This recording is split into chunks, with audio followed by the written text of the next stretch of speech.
All right, so I think we can go ahead and go through the manual, and that's all right. Yep, section 2 of the packet. So the turnover procedures with NAHMS, I think most of you are probably familiar with that. If not, I'm probably not the best person to talk to in terms of how that happens. It may be best to talk with one of the other coordinators that's been through it and knows a little better how it goes, unless there's somebody else here that has a really good idea how that goes in the field. I think it varies state by state how that will happen. Okay. The turnover process. Some of them will do it in person. Some will send them via mail. Just so that you're communicating with your state NAHMS person. Okay. And everybody's got a list of the state NAHMS contacts, so you can work out that on a state-by-state basis of how that turnover is going to occur. So you essentially get a copy of their filled-out General Dairy Management Questionnaire. We have a note there to make a copy of at least pages 1 through 3 and page 40, so that they have a little bit of background information. And there are some questions in the VS Visit Questionnaire that they come off questions in the GDMQ. So, and we've referred to those in the manual that they've already answered this before in the GDMQ, so all you have to do is pull that answer into the VS questionnaire, and then we break that number down. So for instance, we ask about how many cows they permanently removed excluding deaths in 2013. When we ask that in the VS visit, we ask for that number, and then we break it down into why they left. As opposed to previous dairy surveys, at least, we're sticking with calendar year 2013 for everything in the VS questionnaire and the NAHMS questionnaire, so it'll all be consistent in that calendar year.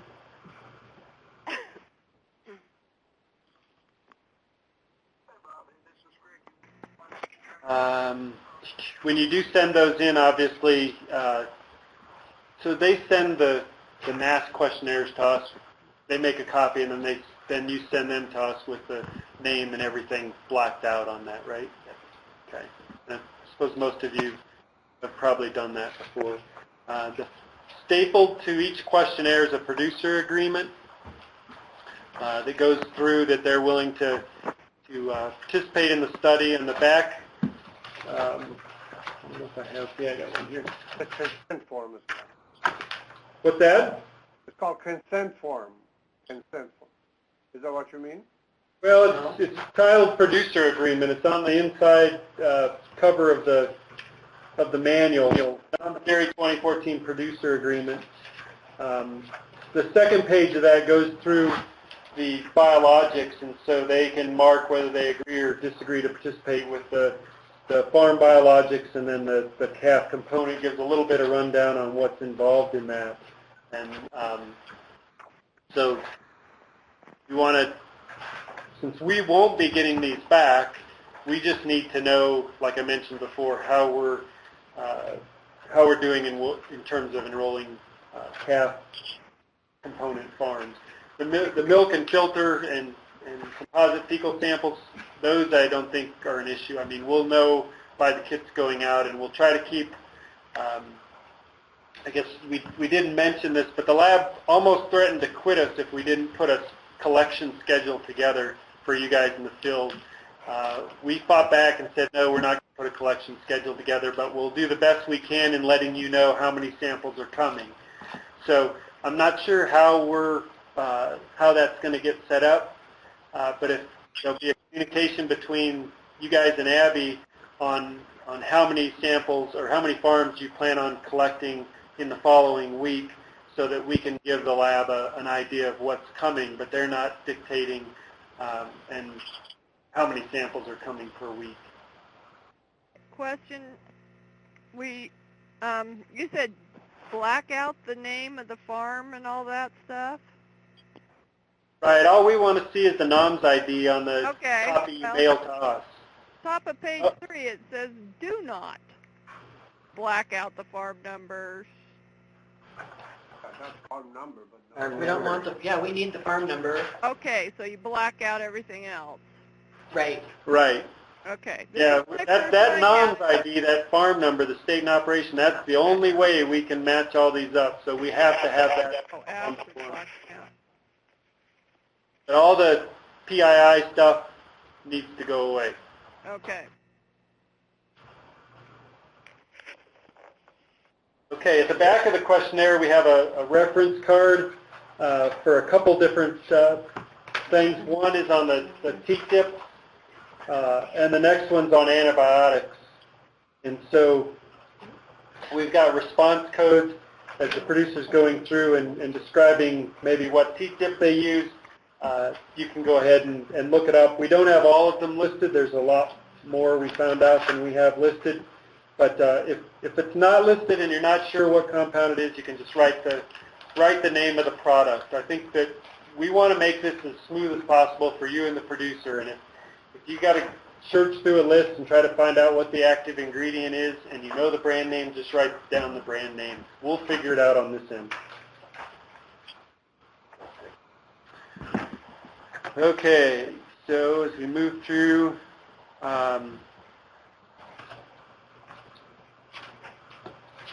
and I know that this varies whether you do everything at once or if you do them in multiple different visits, and that completely is, we leave that completely up to you how you manage that, because you're the only one that really can manage that. You know how much time you have, and obviously if you've got to drive 5 hours, you're not going to go back 3 times to collect samples and do the questionnaire in different times.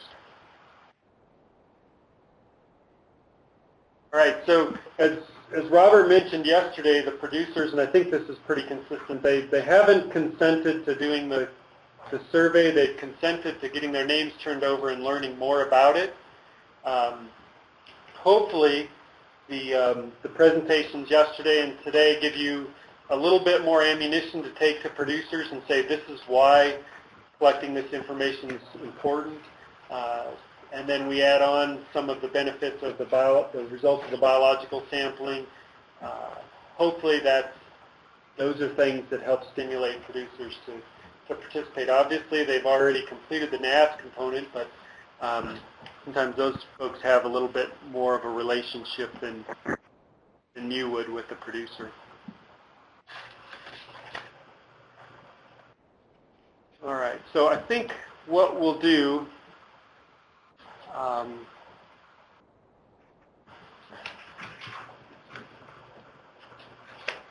page 30 is the office use section. It's funny we're starting in back, but I guess if they're a non-respondent, then we're going to go and we're just going to fill this section out and then send that in. So Wait, page 30 on what, the manual or the questionnaire? page 30 on the questionnaire. And this is the typical office use only section that we've used in NAHMS studies forever. So we ask for total time for interview, total travel time, who the data collectors are, and then what the response code is. If they completed, it's a 99. Otherwise, they give some other response, and then who the respondent's position is with the operation.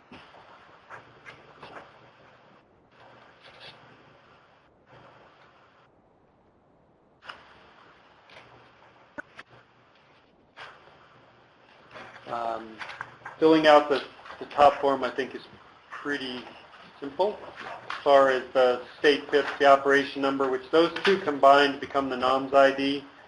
The interviewer, the one thing we've done on the biologics, a lot of the biologics forms is asked for a phone number. In case we have any questions, it would be easiest for us just to contact the person that collected the samples. If we have a question, we can get it answered probably quite a bit more efficiently than trying to go through and figure out who it was and get a hold of them. You mean the phone number of the sample collector, not the farm? Of the sample collector, right? Yep. So if we just go through the questionnaire, I think that, and and Chuck put together some scenarios, and those are actually in the very back of the Section 5. in section 5, a blank scenario, and then you all should have received a key scenario in your packet that was colored.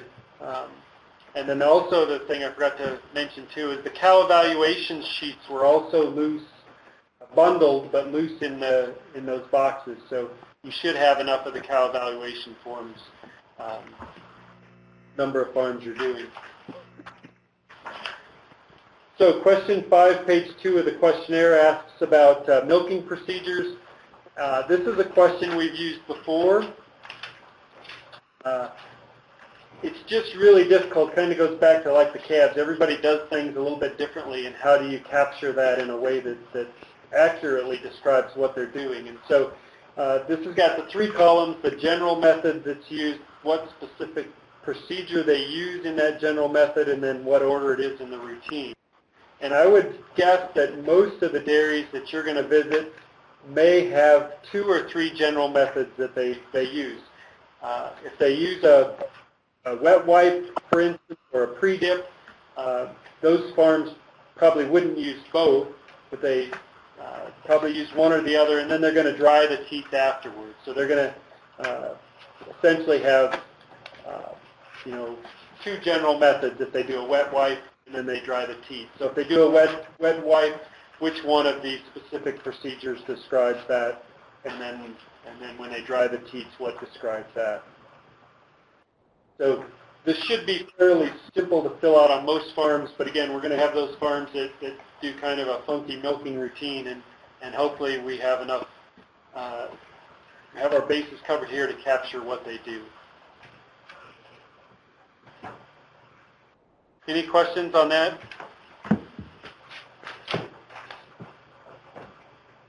All right, so I'm just going to go essentially through the scenario, because those were not through the scenario, but I'm going to hit the questions that were on the scenario because I think we thought those were the ones that were potentially going to be problematic. And I think maybe we could pull up the questionnaire now.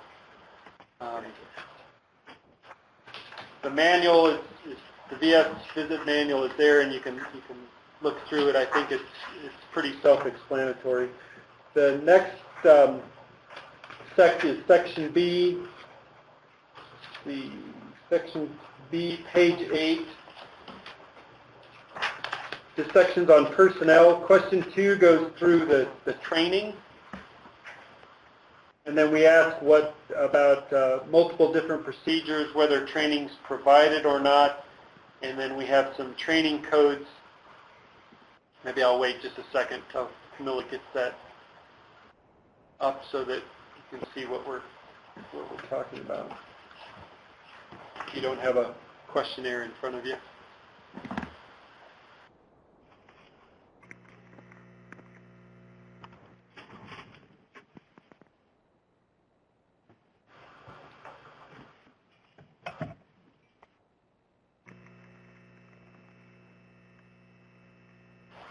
All right.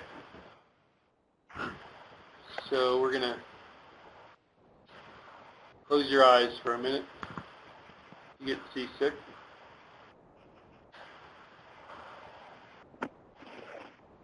All right. So question 2 is the training personnel. There's the codes at the top, and then here's the procedures that we ask about.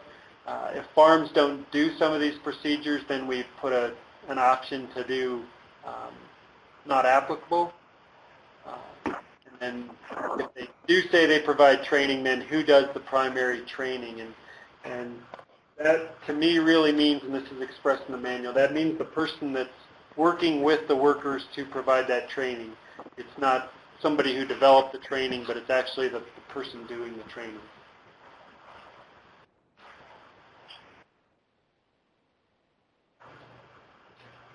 The next section we had was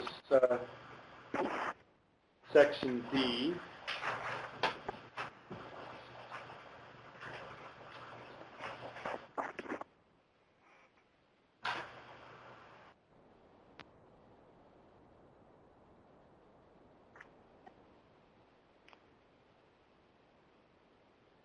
And that goes through the different surgical procedures that might be performed on the operation.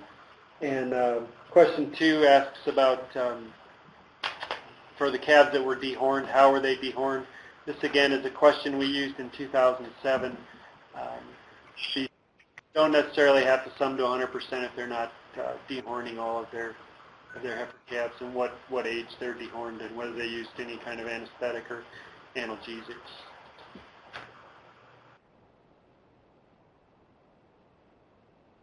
Most farms are going to use one method.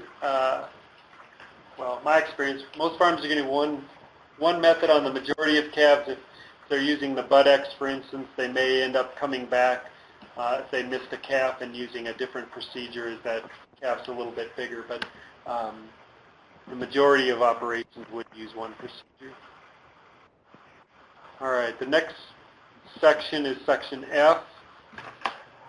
Actually, I'm going to stop here at section E for just a second. When we're talking about hoof health, so this information in section E is really important to go along with the lameness evaluation that we're doing.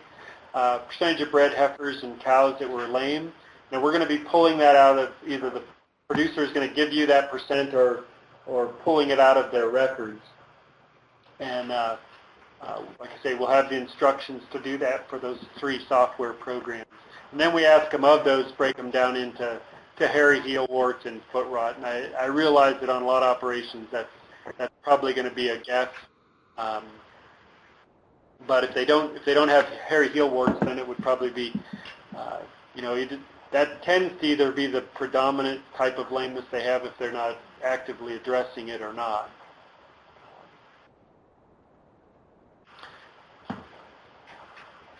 And then we ask about hoof trimming and foot baths, preventive practices really to try to reduce the amount of lameness.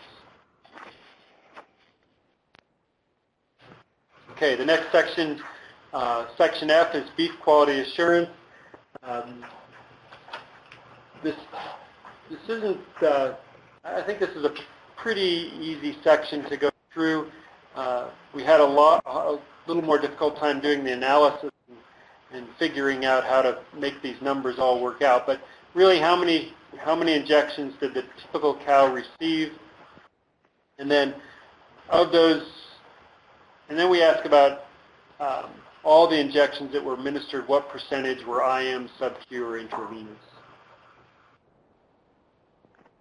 If they didn't do any intramuscular injections and they skipped this next question, this drawing should be familiar. I think this is the 3rd study we've had her in.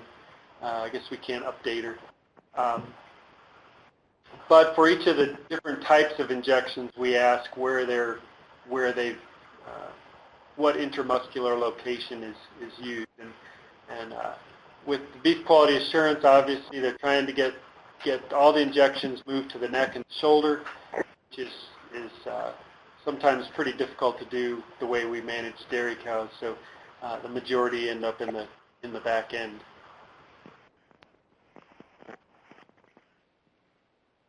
Okay, let's see.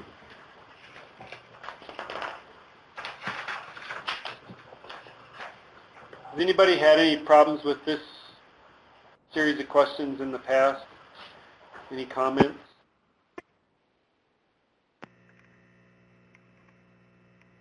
I'm going to mention one thing here, and this is primarily for Cyrus, but in 2007 we had all these large California farms that came back as reported giving injections and stanchions and being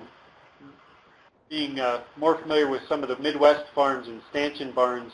We were very confused why that was. And so in California, headlocks are commonly referred to as fence line stanchions. So we added that to the headlock code so that they don't end up in the stanchion tie stall category again. Okay. That one's for you, Cyrus. Thank you. Now my question is that on the pre-test, the folks actually did. Unfortunately, I didn't. Did they have any problem with this question of how many injections this cow had during the lifetime, or? Well, it's an average cow on the operation, so I think, they say, well, let's see, we give this many vaccines, we give, So it is a subjective number anyway. yeah, it's kind of a guesstimate across all cows. What does the average cow receive? So if they don't treat too many cows with injectable antibiotics, then it comes down to, reproduction injections, vaccinations.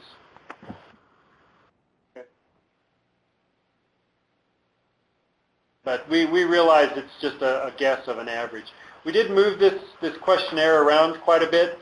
So you notice we started off with mastitis, and that was based on some feedback we had from our pretest, and I think some other folks in the pretest is we used to start off with this section, disease preparedness, and we decided we'd start off with something a little bit gentler to the farm when they talked about, a little easier to talk about your milking procedures and that, as opposed to jump right into some diseases, some of which they'd never heard of before. So hopefully that helps in the administration of the questionnaire. See, the next section is the health section, and a lot of these questions used to be in the NAHMS questionnaire, and I'm not sure why. That's just the way it had been done for a long time. We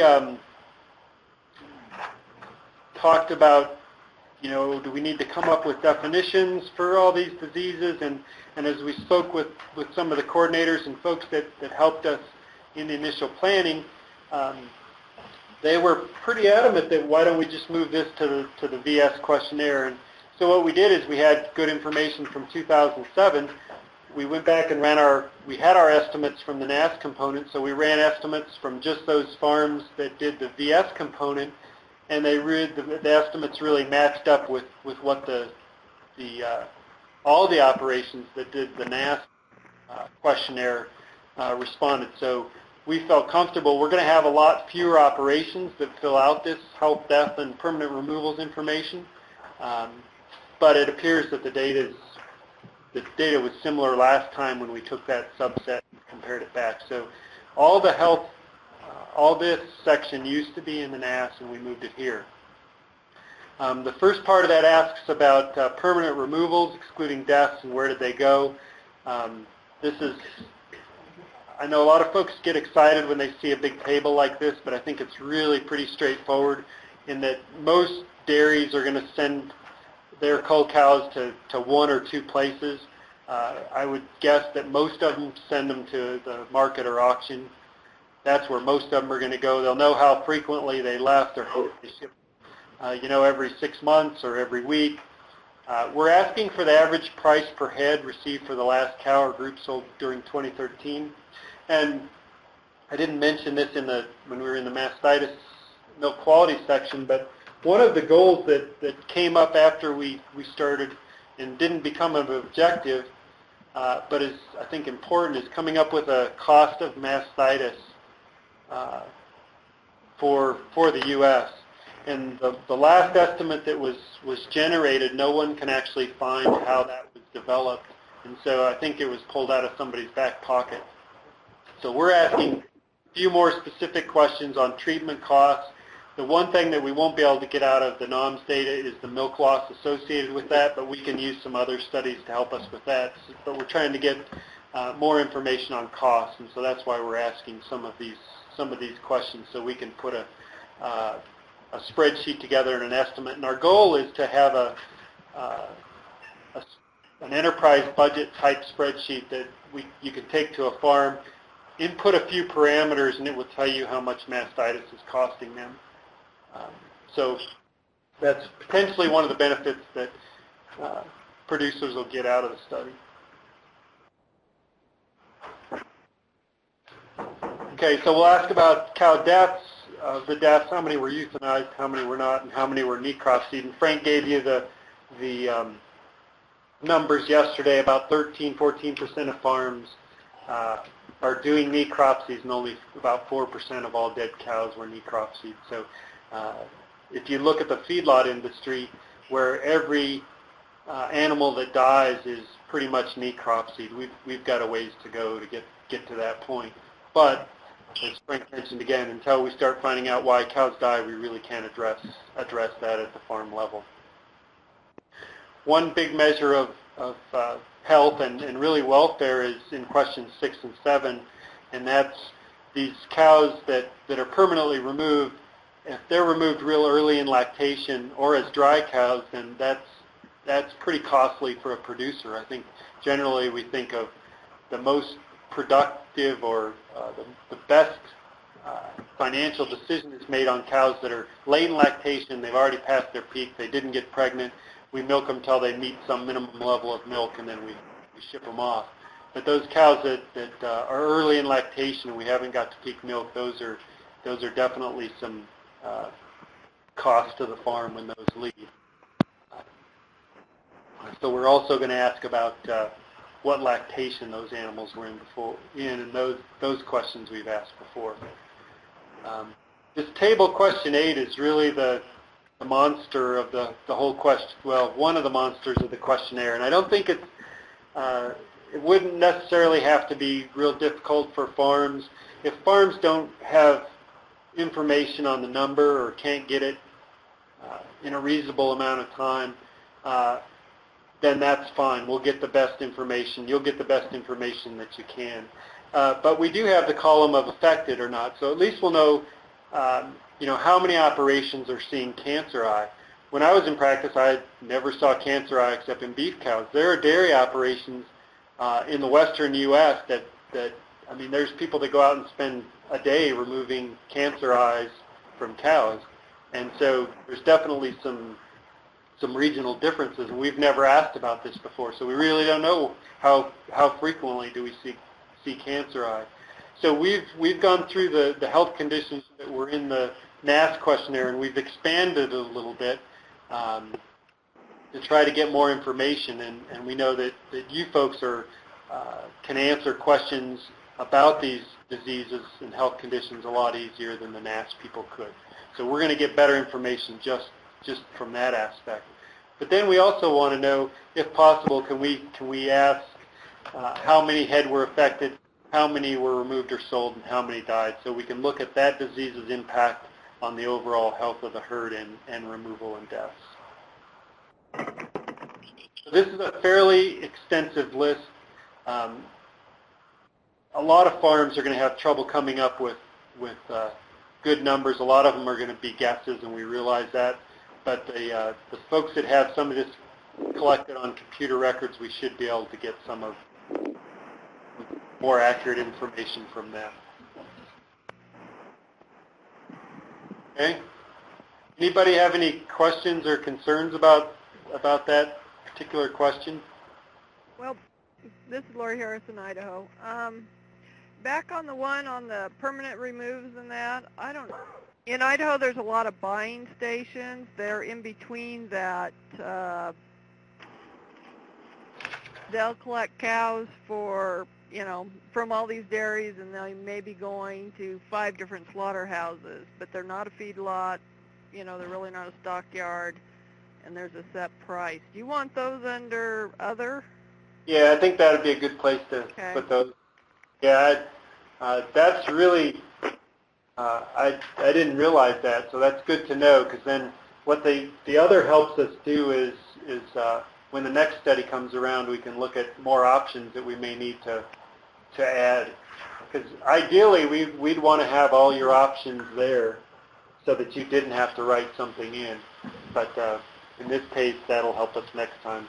Well, the sale barns hate the buying stations, do not think they should exist because they're doing it, they don't get commission. So Idaho's rather unique on those. I don't know how many other states even have them. Okay. Thanks for pointing that out. Okay.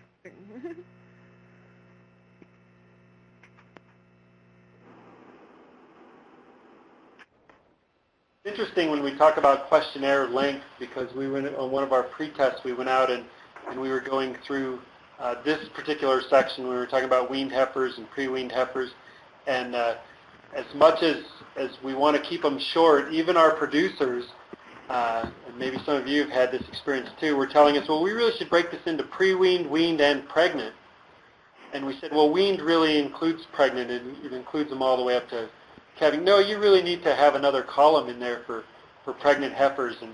And I just find it ironic that we try to shorten our questionnaires, and then we go out to some producers, and they're making our questionnaires longer and more extensive. So, so the point is that the weaned heifers in this refer to all the way up till calving. Could have put weaned and pregnant in there, I guess. Would have made it a little bit clearer. And then how we dispose of carcasses.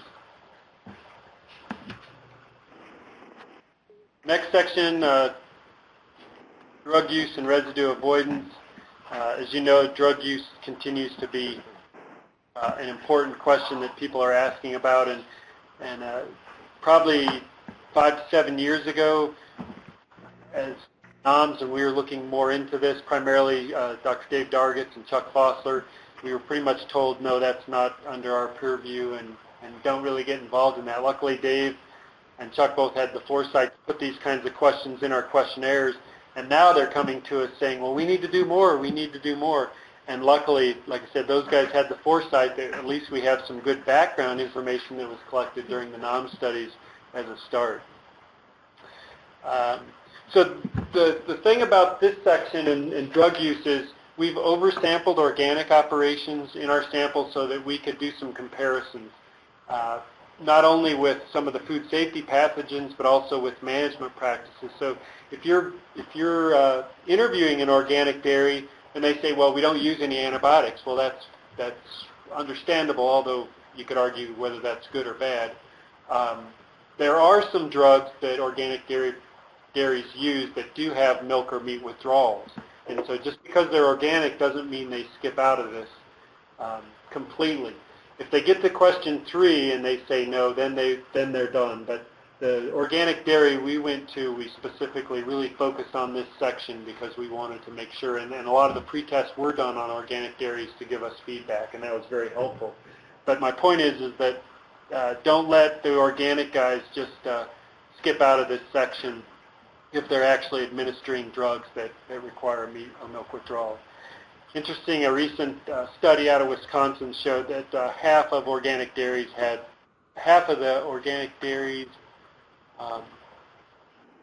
I'd be wrong on this now, but I think that they had some antibiotic milk residues in the way that they were sampling, and I have to go back and look at the study specifically. But the point is that antibiotics are being used and other drugs are being used on organic dairies.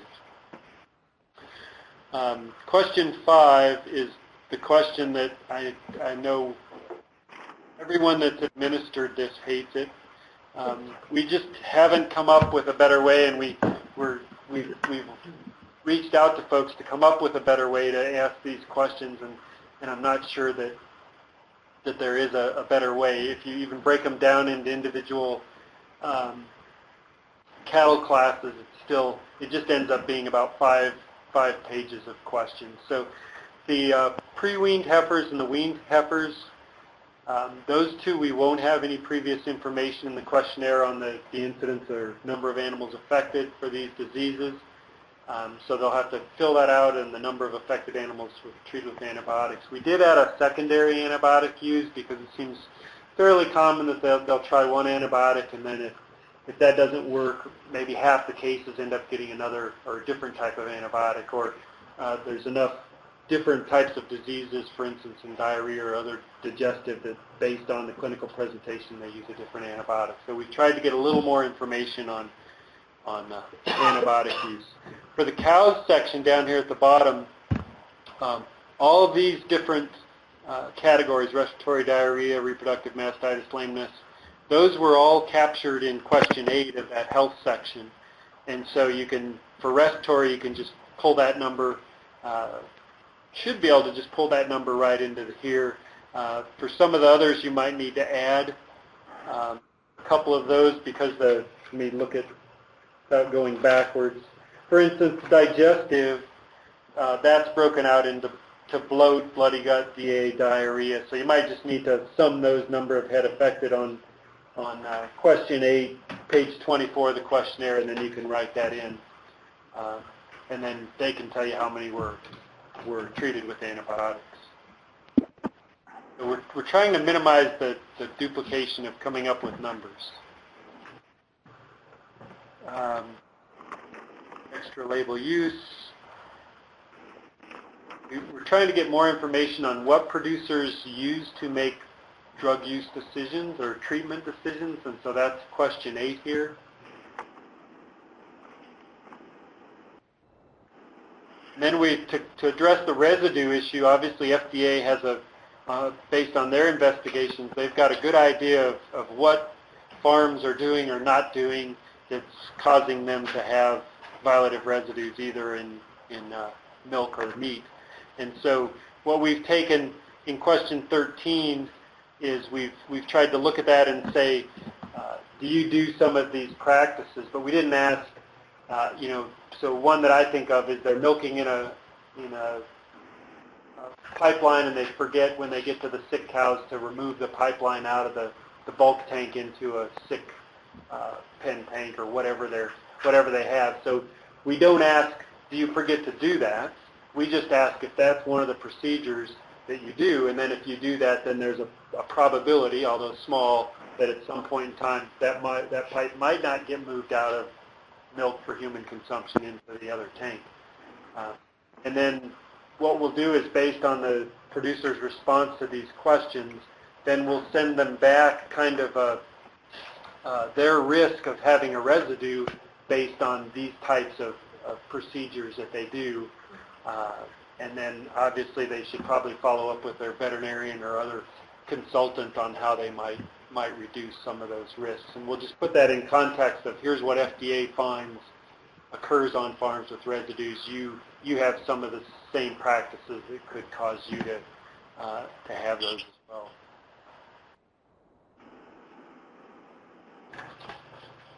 Let's see, I think that's it in terms of the questionnaire. Did anybody have any other questions relative to the questionnaire or things that we've covered today?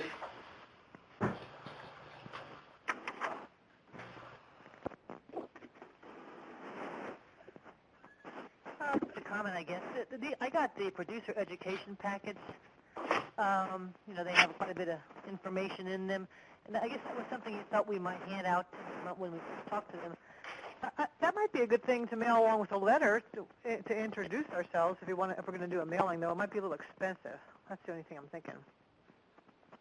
Yeah, I guess that's the decision you can decide. If you want to drop that off, if you're driving by and want to drop it off. Yeah.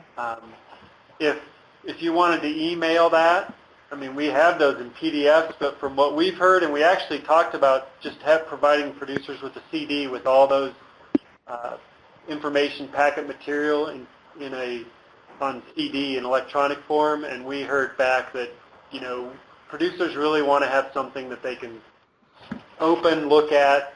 If they have to stick it in their computer, it's probably going to end up like a lot of CDs I get that get filed somewhere and you never look at the contents.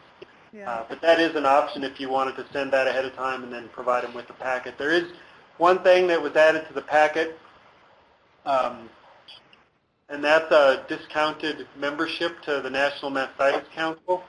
I don't think we've talked about that before. The board just decided last week that they would give a discount to producers that participate in the NAHMS study because they don't have a lot of dairy producers in their membership. So in the back of the packet, we've crossed out the $125 and we've changed that to $100. They just have to mail that in. You can tell them if they say, well, that's $25. Well, yeah, we saved them $25, but the registration fee actually just went up another $25. So they're actually saving $50 off of an annual membership to National Mastitis Council, which has a members-only website that gives them a lot of information on mastitis prevention. Otherwise, everything in the packet tries to kind of address what we are focused on in the objectives of the study. So calf health, obviously lameness, some other welfare things, residues. Any feedback, though, on the producer packet, whether materials we should have included that we didn't, just for future studies, or any feedback on producer response to getting that information and whether they find that's helpful. That feedback is always really good for us. We did move the producer packets from NAS to the VS folks, to you guys, so you would have more to hand out. The NAS folks handed out just the body condition scoring pamphlet and a blurb on the calf component of the study. So you guys got the majority of the producer education materials in the packets to give to producers. Yeah, the USB thing that they send out on CARE 365, it took me a few minutes to figure that out, because I have never seen a credit card with a USB. Okay, so we talked a lot about that because I was at a meeting last spring and they handed those out with all the proceedings on them. And in the middle of the meeting, they got up and they said, "We understand nobody knows what these are and how they work." And so they got up in the middle of the meeting and showed how to open them up and then just stick them in a USB drive. I did not damage it. However, it came close. So that's a really good point. So in those are Introduction to Dairy Stockmanship, and those like I say look like little credit cards. I don't know how many people have seen those that are in the packets, but you can see that if you go to the little notch on the end and you push it, that opens up, and then you can just stick that in the USB drive and play it. We didn't order enough of these for all the coordinators and the field staff. I didn't know if this would be really exciting for you guys or not to go through the principles of good stockmanship. We thought it would be good for producers, but I can talk to Merck and ask him if we can just copy this up to the SharePoint site. I think you can probably go onto the Merck website and view it too, but we can check into that. So I guess you might want to show that to producers if they're, once you figure it out. But some of them have USB drives. Some of them don't have one. We ran Oh, that's right. So some packets don't have them. So if you have, you might want to go to your good producers with the stockmanship videos first. Or maybe give it to the bad producers. Maybe. Well, that's true. That's true. Yeah, I think that there were 8 in a packet is what they sent us, and I think they calculated 10. So we ordered 700 of them, but we got shorted quite a bit because their packet size wasn't what they thought it was. So Virginia, is there any other questions on producer packet and that information? Okay, the one last thing, and I apologize for taking you guys over the hour, whatever time zone you're in. But the IDEX BVD kits, can we pull that up easily? We talked about IDEX mailing those directly to different places within the state. That's something that we need to get. We need to start getting names and addresses in the next couple weeks, so that we can put that order in. You uploaded that spreadsheet. Oh. Yeah. And then what we'll do is we'll send all that information to IDEX and they'll mail it direct to you. Stacy, you might want to mention the size of those. Yeah, the kit. Jason, how big are these kits? Oh, shoot, it doesn't have it on here. I thought we They're pulled that about one the size of a women's pair of dress shoes. up. Yeah, it's the size of a shoebox. Oh, yeah, okay, all right. I remember hearing that. The most critical portion of those is the serum or whatever you use for it. That has to be refrigerated in the individual test kits. But you can actually shove more than 10 in a box. You can. We have to be a little bit careful. One of the things that we're only testing 24 calves, right? So I asked IDEX about breaking kits up, and they promptly responded that, these are USDA approved kits and they're only to be sold and shared in 10. So what we ended up doing is instead of ordering 24 per farm, we ordered 30 per farm, or we're planning on doing 30 per farm. So they'll have some extras that they can use if they stay in the study long enough to get those last kits. So we're trying to pull that up. I don't remember where, but essentially we have it so that, so for instance, Jason, they can just refer to their manual. Well, are you guys sending the pipettes and that? And those will all come in the kits. Actually, There's I think it's the accessory kit, yes. they call it. Uh-huh. But it'll be with the Page 7. Yeah, page 7 has the workload projections on it, but it doesn't have the number of kits.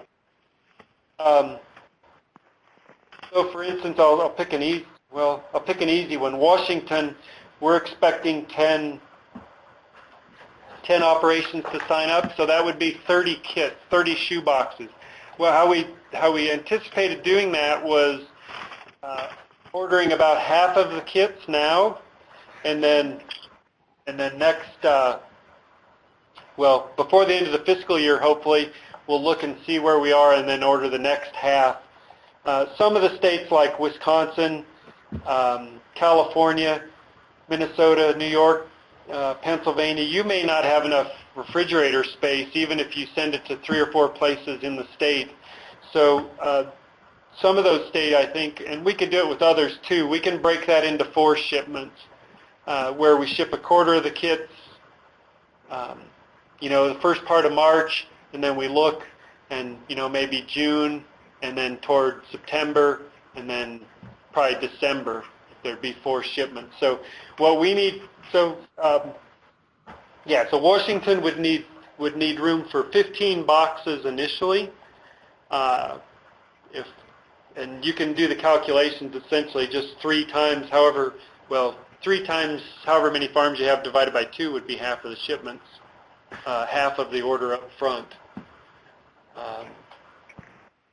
One thing really important with the IDEX, and it's in a little slim spot in the instruction book, is as a disinfectant for the ear notcher, you do not use iodine.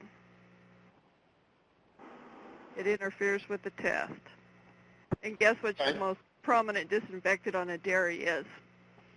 Right. Okay. Well, that's good to know. I hadn't seen that, so thanks for bringing that up. Well, I use them, so. Okay. Well, that's good. We can use more of your knowledge about those then. IDEX is willing to do a webinar about the tests. They do have those links that are in that presentation, and those are either up. They should be up on SharePoint, but we'll make them available to everybody that goes through that testing. But the folks at IDEX are more than willing to put on a webinar and discuss specifically those tests, handling the test itself, conducting the test. So if you would find that helpful after you watch the video, if you think you need more information, we can set that up. Yeah, the betadine thing is on the first page of the instructions, like the 10th bullet down out of 13. So yeah, they put it very prominently in there. Not. So, and the other thing is not in direct sunlight. So.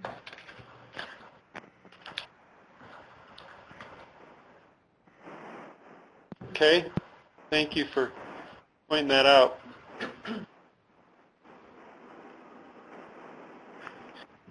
So I know that for the coordinators, we've brought up this kit issue before, and so in terms of, would you be able to find the refrigeration space throughout the state where the kits are probably going to be used? But now we need to kind of nail it down, get the names and addresses. If you can't, when you email those to Abby, the names and addresses, you need to let us know how many kits you want going to each place, because obviously it could be very different. And we'll just go with that. We'll, for the coordinators, we had a spreadsheet somewhere. We can't find it at this moment, but it has broke out how many kits would be in half of a first order and half of then the second half of the order. So we'll send that back out to the coordinators. Are we going to know our premises or our operations before we get the kits? Or at least which counties they're in? That would sure be helpful because Yeah, I think Texas, we have about 6 field veterinarians in areas, but I imagine, and I don't know until I get the names, but I imagine there's only going to be about three VMOs with their regions affected, probably with the dairies location. Right. Yeah, so those names are supposed to be turned over February 19th, Abby? Right. The counties get turned over on the 19th. Counties? Okay. Names will be turned over by the 28th. So we'll send the counties out as soon as we have those. That should help you in planning your work month. So if we could There's no the calendar in our room, but so probably that's next Friday. Yeah. So if the following week, Following 2 weeks. 2 weeks. So that last week of February, we're probably going to have to have all that information as far as addresses, number of kits, so that we can get that to IDEX, so they can start getting ready to ship stuff out to you. So you'll have it by the week before March 10th. Actually, you might not get it until that week of March 10th, which is when it starts. But my guess is that that's not the first thing you'll probably do is sign somebody up and get started on the CAF component.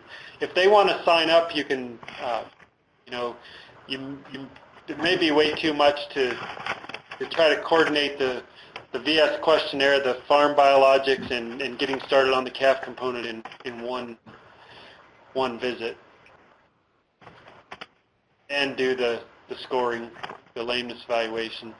But I don't want to send out and ship out IDEX kits to areas that don't need it. Right. Right. So you can wait until, They have their county. and so maybe maybe you'll send out a quarter of the kits to those 3 counties instead of half of them, so that minimize. That's one thing we don't want to have to do is reship kits around, and that's why we didn't ship them to NVSL and then have NVSL ship them out with the CCB kits. So there'll be more coming on that, but we'll push back when we need to have, unless you already know in your state. Some states won't know, but if you know, and you could send Abby some of that information in terms of names, addresses, number of kits. Remember, a kit has 10 tests. A farm will need 3 kits over the entire year, and then we'll get those ordered. Hey, Jason, this is Tom. This bit about kits, I've had to kind of step away from the phone for a while because of another call. Can you email me what it is you need on this information on the kits and the number of kits and Sure. Yeah, we'll email it to all the coordinators, Tom. So we'll send out a reminder probably around the time we send out the counties, and then that'll kind of spark you to get that information back to us.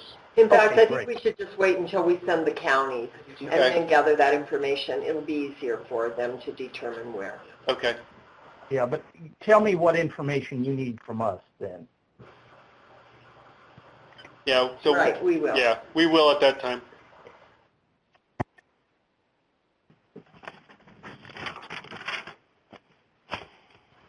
All right, I think that is all that's all the information I had to cover, but Abby's got a list of things to go over, so I'll go ahead and turn it over to Abby. Hey, crew. Uh-oh. Did I just hear it? Come on. It'll be quick, I promise. All right, so this training recording is going to be available by Friday. I mean, I've heard from some states that they're training on Monday, so this will be on SharePoint By Friday, I will send you an email to let you know that it is there. I just want to remind you that there's also 2 extra presentations that we've already put up there. One on survey refusals from NAHMS, which is way better than what you got yesterday, and then an antimicrobial resistance from our own Dave Dargis, which is really good. So those might be interesting. I'm going to be emailing you out a training evaluation, and that's going to be a SurveyMonkey link. So, you know, for a long, long time, we used to be able to bring people in to do this training, and so we're still trying to figure out the best training methods for you and for us. So be brutally honest on the training evaluation, but kind, and we're just keep trying to improve this process. Virginia and I got whispering during the CAF component, and when it came out that the producer might have to mail the collection record to us, we didn't think that was too cool for them to have to pay postage. So we've got some business reply envelopes here, and we can send you some that you can hand out or whatever. So just as an option. And let's see, I guess that was my list. Oh, so yes, during your training, if you need any of us on NAHMS to be on the phone to help you with any part of the training, we are here for you. So it's not a big deal. We're happy to help. And we just want to make this as smooth and easy for everybody. And if we're all on the same page, that makes it even better. It is a big deal. That's why we're there for Right? And then I have lameness CD, so we're going to try and work on a lameness CD for them to send out, right? Or Yeah, their training. Yeah, if they need them for their folks, if their folks can get access to the internet. I think that we'll probably, it'll either be accessible on YouTube or the NAHMS public website, one of the two, maybe both. But if folks don't have access, and you know they don't have access and need to order a CD, we will put some of those together. It was driving me crazy watching it with the delay over Food Shield because you really couldn't tell very well that those were lame cows, other than some of the head bobbing going on. You need a good connection to be able to really appreciate the videos. That's all I had for my list. So thanks for joining us, people. All right, anybody else have any questions here or comments? All right, I'd like to again thank everyone for being on the webinar. I think the nice thing is we were able to have a lot of federal field and state field folks that were able to join us, so hopefully that helps with the coordinators and their level of training. But I know there are some negatives doing a webinar such as getting on Food Shield when it keeps kicking you off. I really apologize to those folks that are on the call and couldn't get on Food Shield. Those are some out, but I appreciate everybody taking the time, and we really couldn't do things without you. So we look forward to working with you and having a successful study. That, if you have any questions, we'll call it a day, and thanks for the extra 25 minutes of your time.